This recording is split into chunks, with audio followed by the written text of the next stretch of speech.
Eu te convido a ler então, de forma alternada comigo. Eu vou ler um versículo sozinho. Te convido a ler outro versículo comigo bem forte. Diz o texto: Eu, Paulo, apóstolo de Cristo Jesus, pela vontade de Deus, escrevo esta carta ao povo de Deus da cidade de Éfeso, o povo que é fiel por estar unido com Cristo Jesus. Leia forte. Que a graça e a paz de Deus, o nosso Pai, e do Senhor Jesus Cristo estejam com vocês. Amém? Agradecemos ao Deus e Pai do nosso Senhor Jesus Cristo, pois Ele tem nos abençoado por estarmos unidos com Cristo, dando-nos todos os dons espirituais do mundo celestial.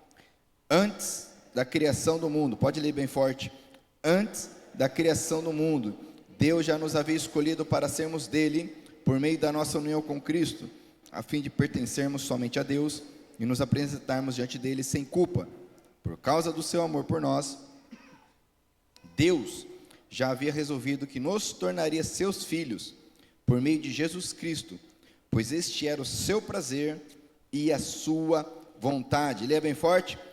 Portanto, louvemos a Deus, que Ele nos deu gratuitamente por meio do seu querido Filho, pois pela morte de Cristo na cruz nós somos libertados, aleluia, isto é, os nossos pecados são perdoados. Como é maravilhosa a graça de Deus, que Ele nos deu com tanta fartura. Deus, em toda a sua sabedoria e entendimento, fez o que havia resolvido e nos revelou o plano secreto que tinha decidido realizar por meio de Cristo. Leia comigo que plano é esse?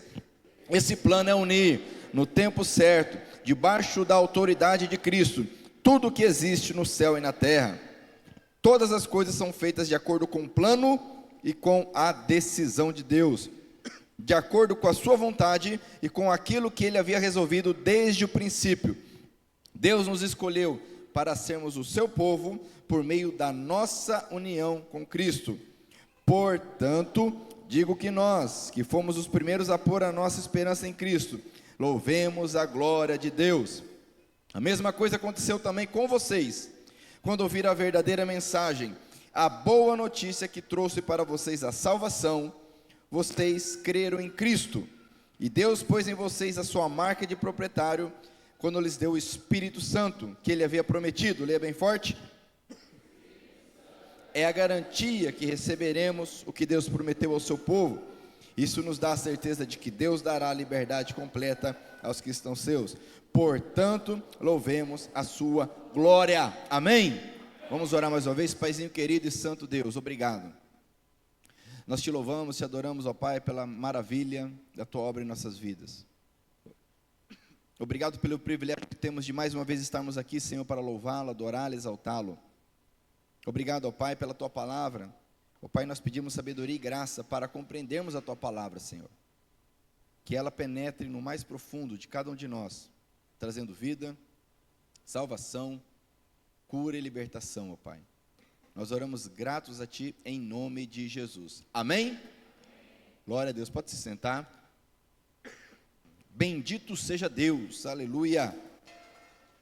Quero compartilhar com os irmãos, então, esse texto maravilhoso, onde Paulo nos fala de forma tão maravilhosa acerca da obra de Deus, o Pai, de Deus o Filho e de Deus o Espírito Santo. Se é alguém que não consegue perceber a trindade na palavra de Deus, esse é um texto que nos mostra essa obra maravilhosa. O mesmo Pai, o mesmo Filho, o mesmo Espírito Santo que estavam lá no Rio Jordão, quando Jesus, o Filho, desceu as águas para ser batizado por João Batista, e o Pai do céu declarou: esse é meu Filho amado, em quem tenho muito prazer. O Espírito Santo veio sobre ele e permaneceu sobre ele. Diz o texto aqui que Paulo, então, servo de Cristo, enviado, apóstolo, pela vontade de Deus, estava escrevendo à igreja de Éfeso, uma igreja forte, importante nessa cidade, que era a terceira cidade do império, uma cidade muito grande, muito importante, mas também uma cidade de muita feitiçaria, muita bruxaria, muita idolatria. Havia uma mãe lá, havia uma deusa mãe, como ainda existe hoje, infelizmente muitos adoram, que era no caso a Lidiana, porque esse principado, essa potestade só vem mudando de nome nas culturas, nas épocas. E ali havia o grande templo dessa mãe, dessa deusa, E lá em Atos nos conta que Paulo pregou ali, muitos se converteram, e eles levavam seus livros de feitiçaria para serem queimados em praça pública, demonstrando arrependimento. Mas também houve um grande tumulto ali, por causa dos adoradores da deusa mãe. Então eles, diz a palavra que durante 2 horas eles gritavam: salve Diana, deusa dos Efésios. Salve Diana, deusa dos Efésios. Essa mesma Diana que é a Mulher Maravilha, sei que já assistiu aí, acredito, né, alguma coisa da Liga da Justiça, né, a Mulher Maravilha dos filmes, é a Diana dos Efésios, ela simboliza isso. E aqui Paulo, escrevendo essa carta aos Efésios, ele diz que a graça, diga comigo, graça e a paz, aleluia, que a graça e a paz de Deus esteja sobre nós. A graça e a paz de Deus, nosso Pai, e do Senhor Jesus Cristo.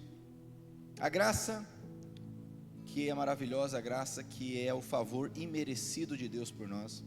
Essa palavra graça, ela resume o Evangelho. Se o Evangelho de Jesus Cristo pode ser resumido em uma palavra, essa palavra é graça.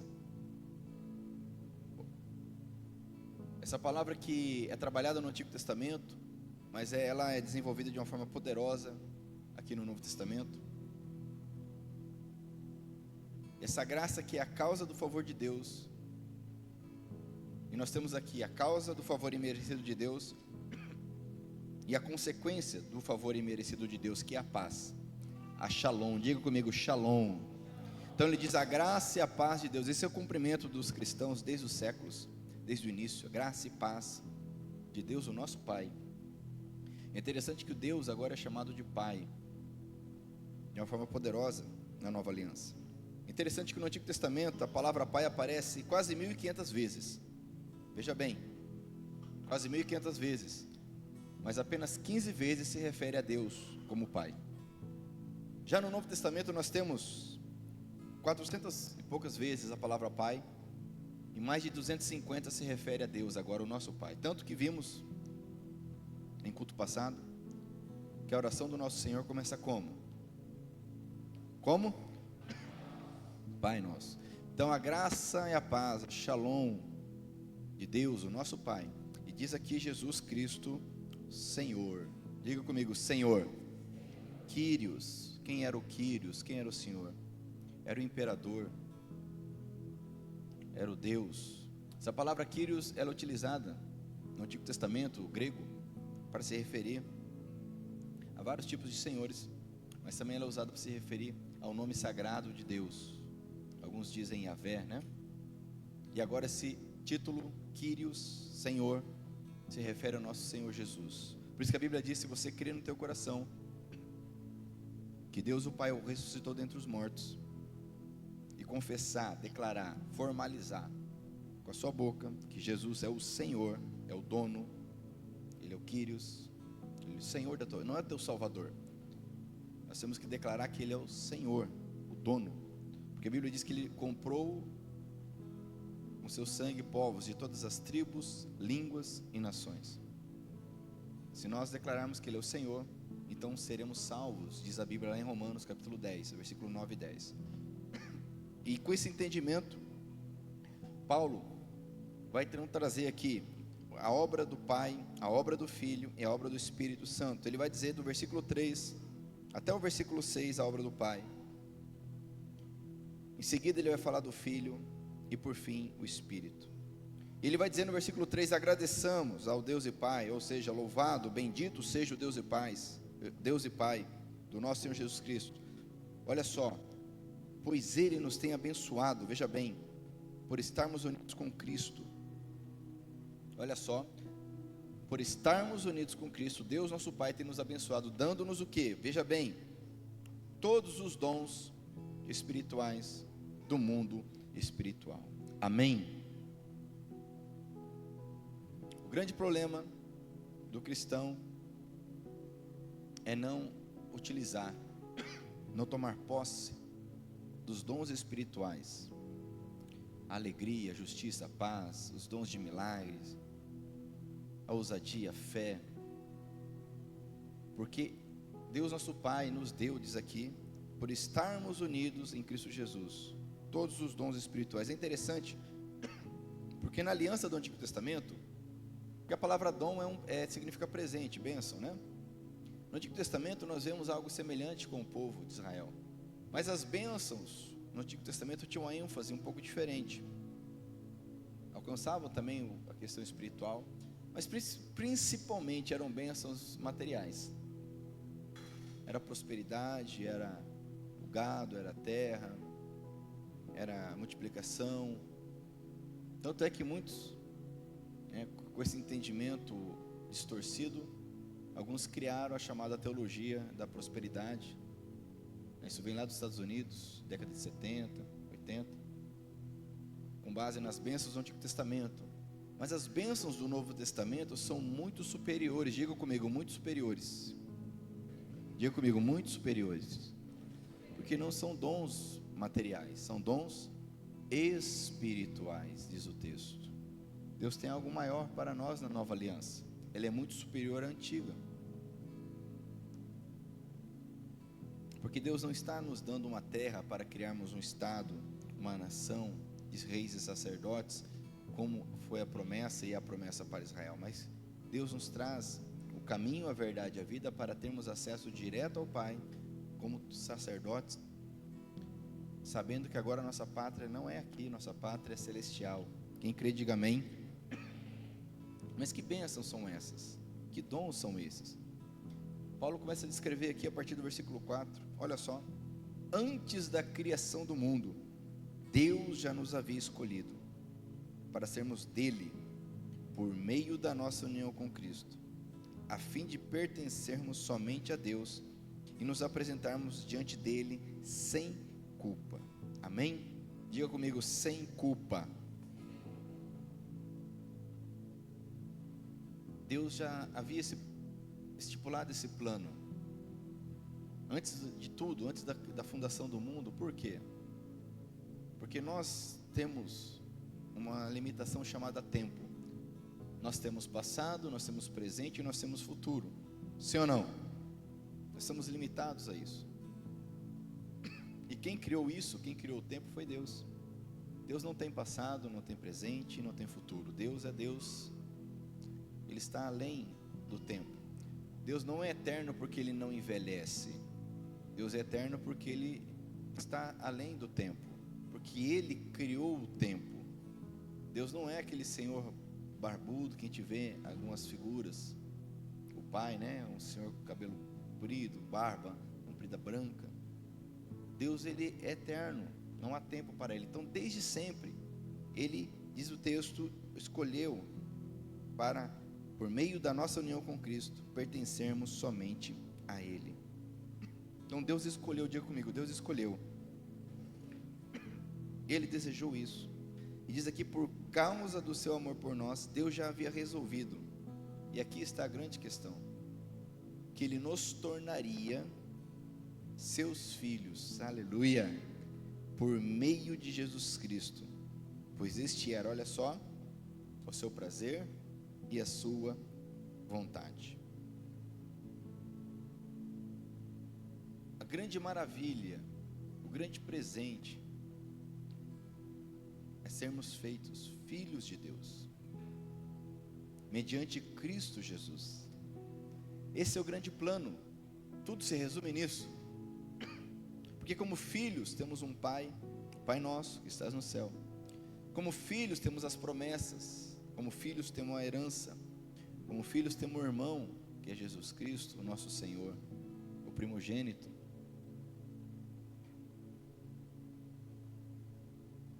Quem está entendendo, diga amém.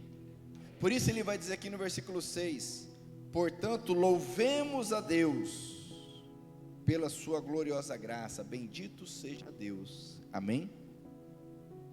Interessante porque no versículo 6 ele diz, portanto louvemos a Deus. No versículo 12 ele vai dizer, louvemos a glória de Deus, quando ele fala acerca da obra de Cristo.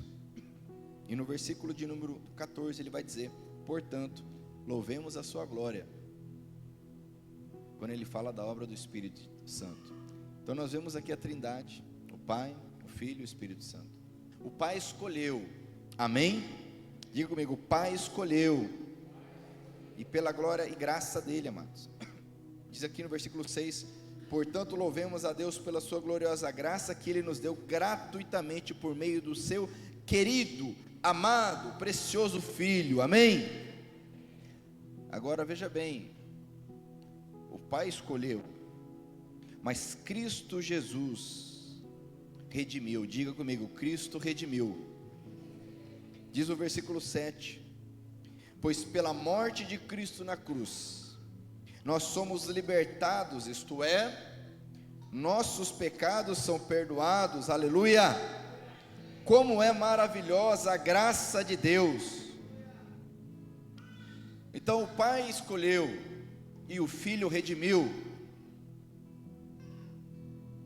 Então ele diz aqui que pela graça maravilhosa, que nós não entendemos e jamais vamos entender, o Filho então trouxe o perdão dos nossos pecados na cruz, com a sua morte.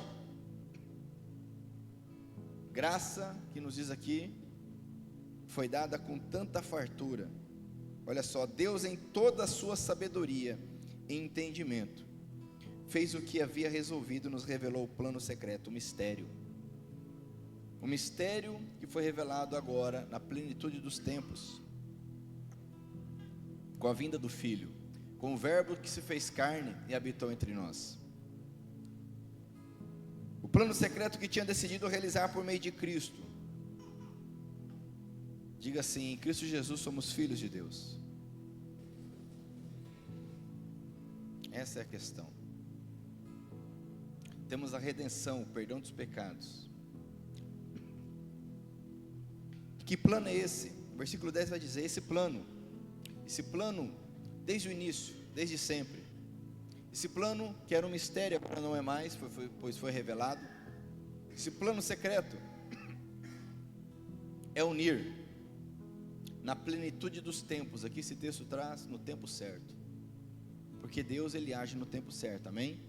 Diga comigo, Deus age no tempo certo.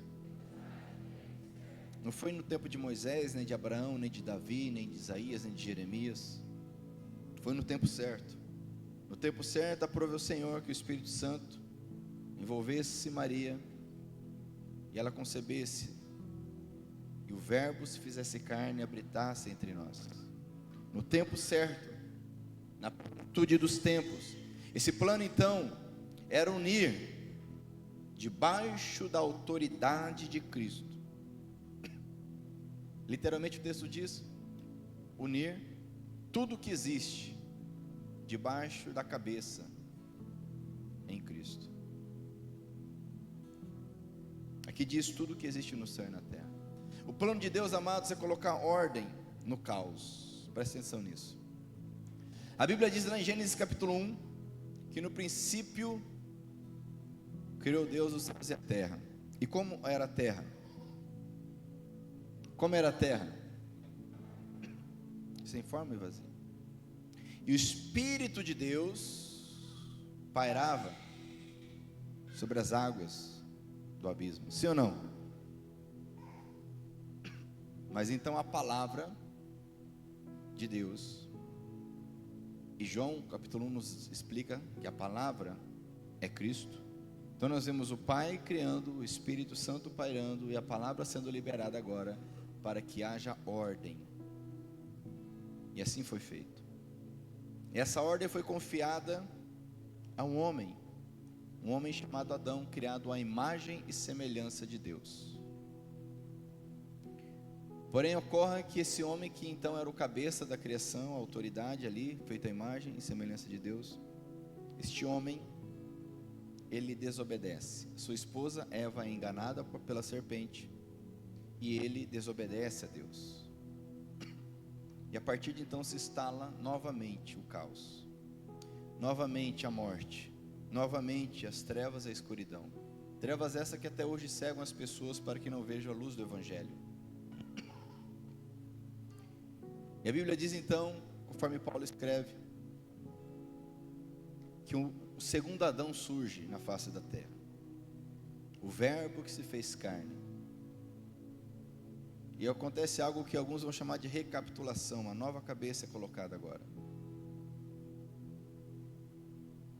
plano de Deus era unir tudo no tempo certo, tudo que existe nos céus e na terra, debaixo de uma autoridade, o novo Adão. Onde Adão pecou, Cristo homem, ele que é Deus, mas foi feito carne, se fez homem para habitar entre nós. Ele então, em tudo tentado, mas sem pecado. Amém? Amém? Como diz a palavra de Deus. Então agora ele reconquista essa autoridade. Esse era o plano, mediante a redenção, mediante a morte na cruz. Agora tudo está unido novamente. Aquele que crê é unido debaixo da cabeça. Porque a Bíblia diz que o corpo de Cristo é formado pela igreja. O corpo de Cristo é formado por todo aquele que crê mediante a fé em Cristo Jesus. A igreja não é uma instituição, a igreja não é algo visível. A igreja ela é invisível, mas ela é formada por todo aquele que crê, tanto os que já morreram, como os que estão vivos, tanto os que já estão na glória, como os que estão aqui agora. E esse corpo tem uma cabeça que é Cristo Jesus, e é interessante, porque essa mesma carta, Paulo vai falar algo para os homens. Tem homem aí? Tem homem aí? Então você que é homem, abra lá em Efésios capítulo 5.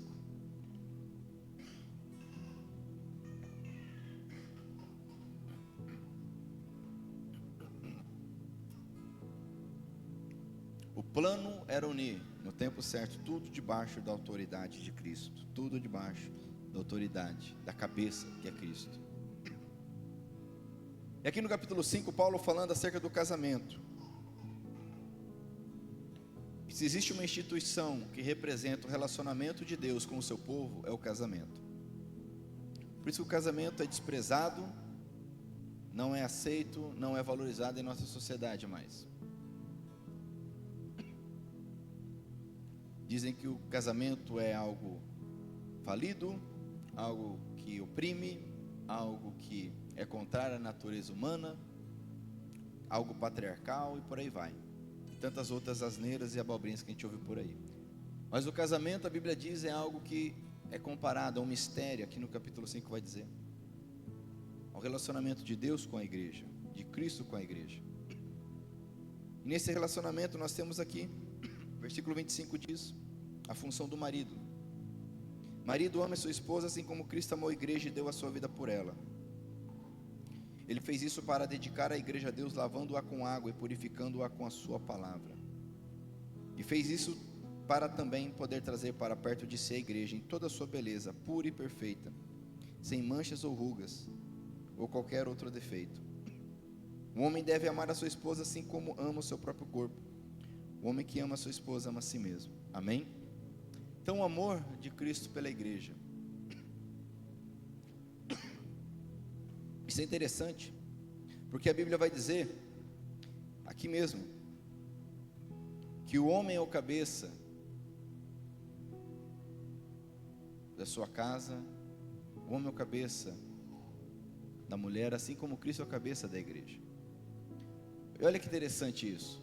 O plano de Deus era unir tudo debaixo da autoridade do cabeça que é Cristo, amém? Para que novamente a ordem voltasse a acontecer.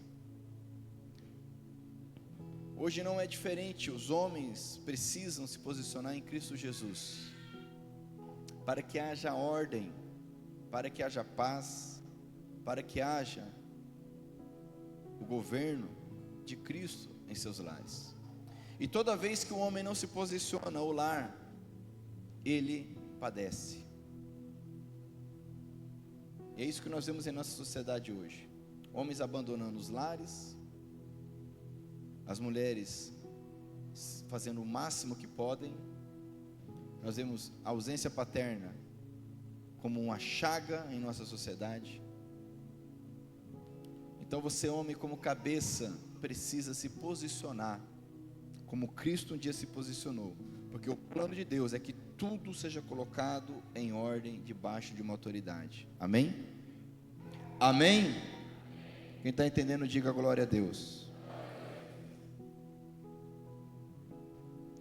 Mas e a mulher, pastor? A mulher, a Bíblia diz que Deus fez a mulher como ajuda ao homem. A mulher é a ajuda que Deus preparou para o homem. A mesma ajuda que o salmista clama. Quando clama ao Senhor e diz: o Senhor Deus é minha ajuda e meu socorro. Quando diz a Bíblia que farei para o homem uma ajudadora, algumas traduções trazem auxiliadora. A palavra utilizada ali é a palavra Ezer, que significa ajuda. Essa mesma palavra utilizada, por exemplo, lá por Samuel, quando ele coloca uma pedra e diz Ebenezer. Even, pedra, Ezer, ajuda, pedra de ajuda. E ele marca aquele local dizendo: até aqui o Senhor nos ajudou. Deus é ajuda, a mulher é ajuda, amém? Amém, mulheres? Então ajudem o seu esposo. Não há competição entre homem e mulher, não há opressão entre homem e mulher, na visão da Bíblia, na visão bíblica.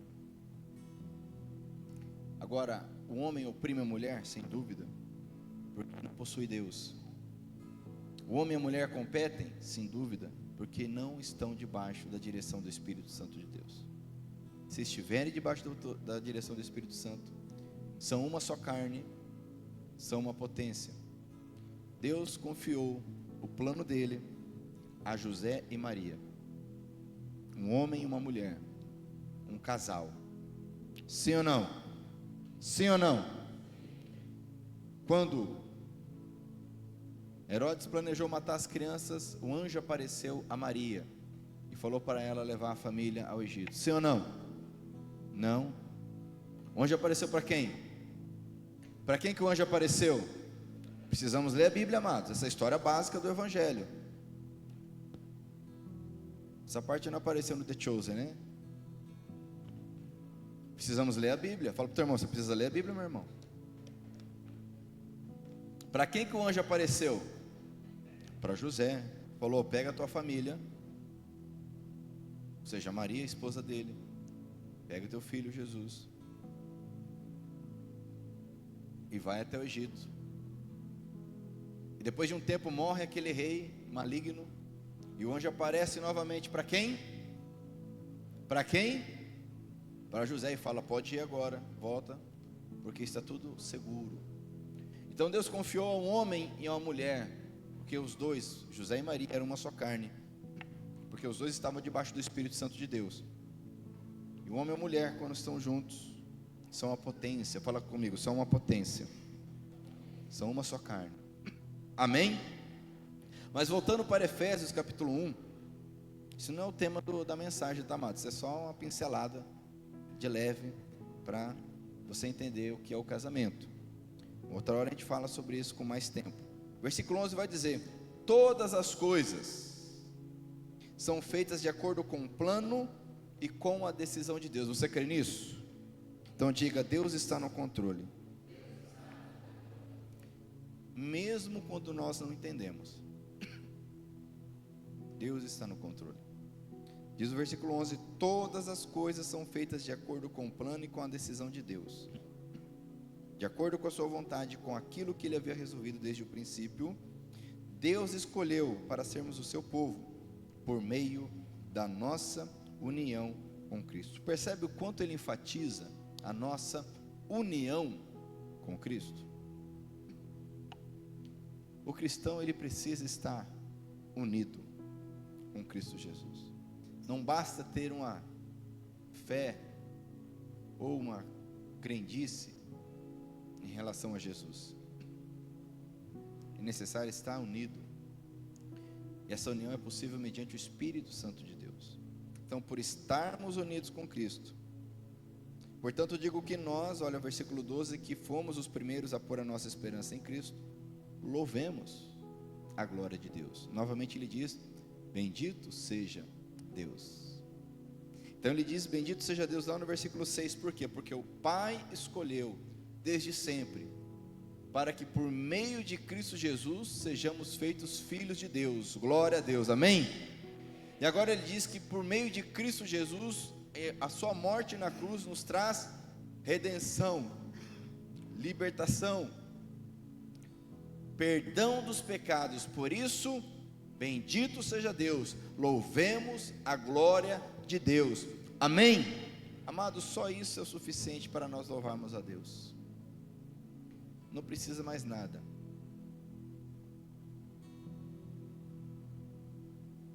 Morrendo hoje, morrendo daqui 100 anos, vivendo com saúde ou sem saúde, vivendo com dinheiro ou sem dinheiro, só o fato de ser feito filho de Deus, mediante a morte de Cristo Jesus, tendo os meus pecados perdoados, pela graça imensa de Cristo Jesus, só isso já é o suficiente. E quem não entende isso, padece, sofre, tem ansiedade, tem angústia. Que o Espírito Santo gere em nós, amados, esse louvor, a glória e a graça de Deus. Ele vai falar agora do Espírito Santo. Ele vai dizer a mesma coisa aconteceu também com vocês. Temos aqui o Pai, o Filho e o Espírito Santo, que não são três deuses. Há um só Deus. Jesus é muito claro dizer: ouve, ó Israel, há um só Deus. Chamar Israel, Adonai Eloheinu, Adonai Errad. Há um só Deus, um só Senhor. Mas esse Deus se revela no Pai, no Filho e no Espírito Santo. É o que a Bíblia deixa claro. Agora não conseguimos compreender e entender, por óbvio, estamos falando do nosso Criador, quem nos criou. Não há como entender quem nos criou. É possível entender e existe, com base na palavra de Deus. Nós vemos agora a obra do Espírito Santo aqui. A mesma coisa aconteceu também com vocês, aleluia, quando ouviram a verdade ou a verdadeira mensagem. Diga comigo, verdadeira mensagem. E aqui está um ponto central. Essa obra de redenção, essa obra de perdão, essa obra de salvação só é possível quando a verdadeira mensagem é anunciada. Nós temos um fenômeno interessante hoje no Brasil. O número de evangélicos tem crescido de forma grandiosa. Há uma previsão para 2000, agora não vou lembrar exatamente o ano, acho que 34, igualar o número de evangélicos no Brasil com a outra religião que é a maior hoje, e logo depois passar. Mas o que nós vemos no Brasil hoje não é uma mudança. Nós não percebemos esse impacto na sociedade, nas famílias.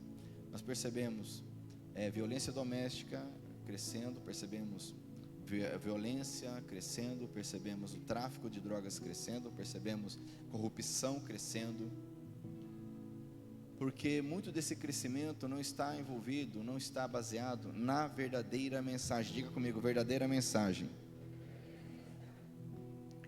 Tanto é verdade, você pode pesquisar depois na internet, um fenômeno interessante hoje. Você sabe qual que é o estado mais evangélico do Brasil? Alguém que sabe? Rio de Janeiro. É interessante que na capital, se eu não me engano, a cidade mais evangélica do Brasil é São Gonçalo, onde mais tem igreja por metro quadrado. É tão interessante que hoje existe um fenômeno chamado traficantes de Cristo. Quem sabia disso aqui? Depois você pesquisa. Traficantes de Cristo. E o líder da facção criminosa é um pastor, ou se diz pastor. E ali eles fazem o que todo traficante faz, mas são de Cristo. E por que isso? Porque nós vemos hoje aí estrelas, jogadores, influencers, gospel, ou evangélico, ou cristão, sem nenhum tipo de mudança de vida de fato. Porque hoje está se tornando, presta atenção nisso, o evangelho está se tornando uma cultura em nossa nação, é cultural. Nós temos músicas, nós temos filmes, nós temos séries, nós temos canais, nós temos influencers, nós temos todo um contexto. Mas a verdadeira mensagem não tem sido pregada. Diz o texto aqui, versículo 13: a mesma coisa aconteceu também com vocês, quando ouviram a verdadeira mensagem. Diz o texto aqui, a boa notícia que trouxe para vocês a salvação. Vocês creram em Cristo. Quando alguém é impactado pela palavra, amados, nós percebemos. Hoje nós perdemos um grande homem de Deus. O Vanderlei Ben-Hur faleceu nessa madrugada. E o Vanderlei Ben-Hur, quem teve a oportunidade de andar com ele sabe que em pouco tempo, acho que uns 3, 4 anos que ele entregou a vida para Jesus, quantas pessoas conheceram o Evangelho através dele? Só no Legendários que a gente sabe que subiram a montanha através dele, de forma direta, mais de 20 homens. Um homem que evangelizou, pregou, ofertou, orou, em pouco tempo. Se cada cristão impactasse aí diretamente 20 homens, em 3, 4 anos, como seria hoje? Nós precisamos impactar mais as pessoas ao nosso redor, investir mais nas pessoas ao nosso redor. Precisamos investir na verdadeira mensagem, a boa notícia que trouxe para vocês a salvação. Vocês creram em Cristo, amém? Quem crê em Cristo aqui? Leve essa verdadeira mensagem. Qual mensagem?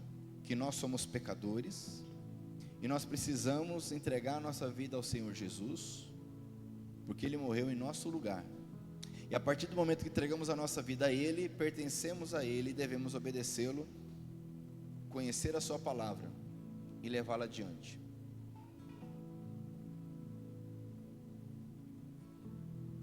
E essa obra do Espírito Santo, diz o texto, está aqui, ó. E Deus pôs em vocês a sua marca de proprietário. Fala comigo, marca de proprietário.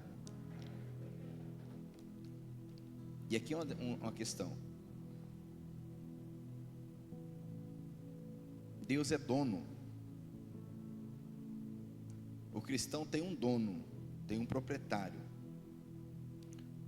E quem tem dono não tem vontade. Quem tem dono não escolhe o que faz. Quem tem dono obedece.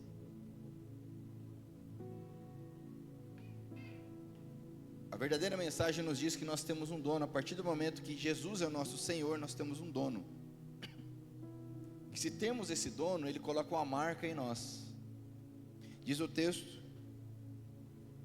e Deus pôs em vocês a sua marca de proprietário. Olha só, que marca é essa?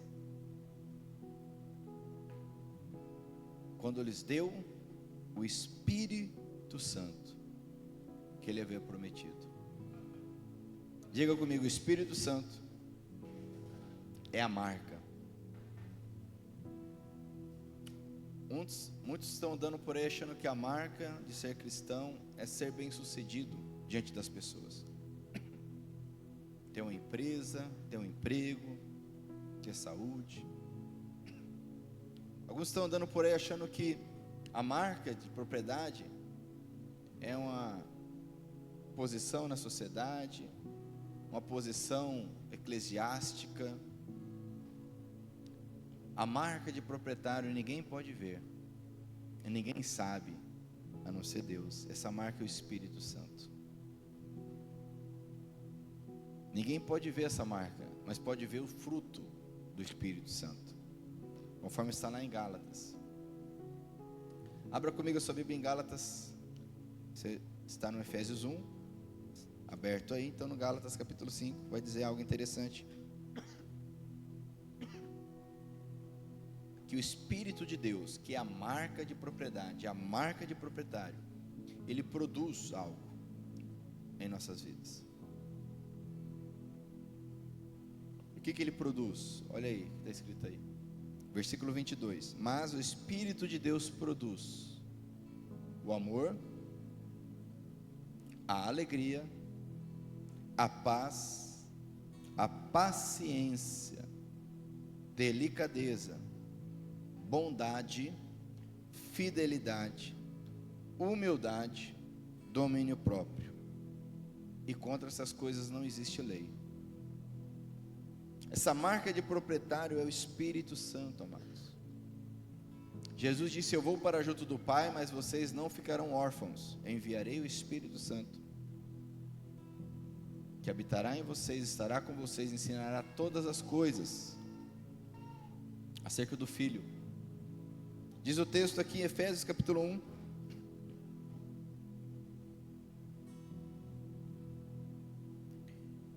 o Espírito Santo que ele havia prometido, versículo 14 diz: o Espírito Santo é a garantia de que receberemos o que Deus prometeu ao seu povo. Isso nos dá a certeza de que Deus dará liberdade completa aos que são seus. Lê essa frase bem forte, a última aí. Portanto, louvemos a sua glória.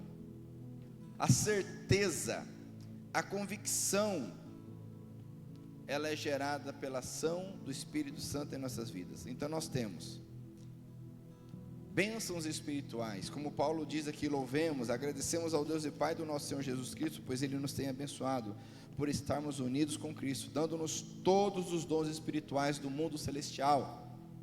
Que dons são esses? Começa com isso aqui: o Pai nos escolheu, Jesus nos redimiu, e o Espírito Santo nos selou, amém? Ele é o selo, Ele é a garantia, Ele é a prova de que somos salvos. Eu preciso entender isso. O Espírito Santo não está relacionado com manifestações sobrenaturais tão somente, mas principalmente em produzir em nós o caráter de Cristo, nos ensinar tudo acerca do Filho. Porque milagres, questões sobrenaturais também são feitas pelo maligno, mas a mudança interna só o Espírito Santo de Deus pode fazer. Só Ele produz paz, alegria, amor, bondade, fidelidade, mansidão, paciência, domínio próprio. Só Ele. Não há espírito algum que faça isso. Não há terapia, não há droga, não há religião. Somente o Espírito Santo de Deus.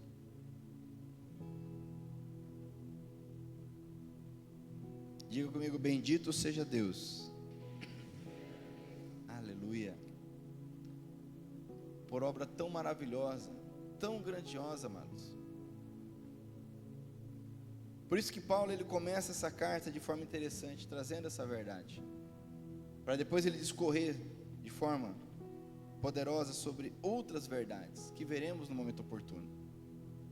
Mas nessa noite, que pelo Espírito Santo de Deus, cada um de nós compreenda que o Pai nos escolheu para sermos feitos filhos de Deus mediante Cristo Jesus, que em Cristo nós temos o perdão dos pecados,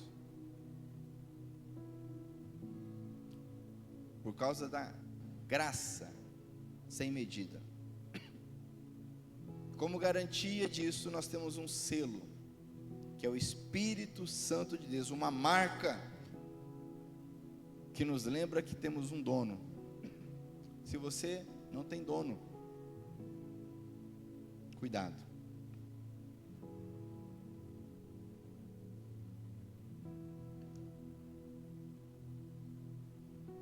Permita, entregue a sua vida ao Senhor Jesus, para que Ele seja o Senhor, o dono da sua vida. Essa é a verdadeira mensagem. Essa é a boa notícia, que trouxe salvação para eles, lá na cidade de Éfeso, e traz salvação até hoje, está trazendo salvação hoje aqui nessa noite. Essa é a verdadeira mensagem, essa é a boa notícia, não tem outra. Quando muitos abandonaram Jesus, Ele olhou para os 12 e falou: e vocês também não vão embora? E Pedro olha para Jesus e diz o quê? Senhor, Só o Senhor tem as palavras de vida eterna. Não tem outra palavra, não tem outra verdade, não tem outro evangelho, é só esse. Eu quero orar contigo nessa noite, antes de partilhar da ceia do Senhor, com base nesse texto, para que cada um de nós aqui entenda e sirva ao Senhor, com a capacitação do Espírito Santo, com o poder do alto, com a verdade, e com a convicção de perdão dos pecados. Se você quiser orar comigo, fique de pé, vamos orar.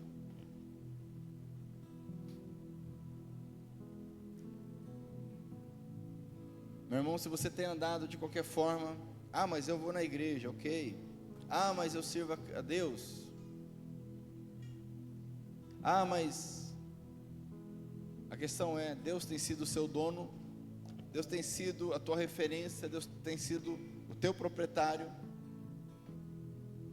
Espírito Santo tem sido a marca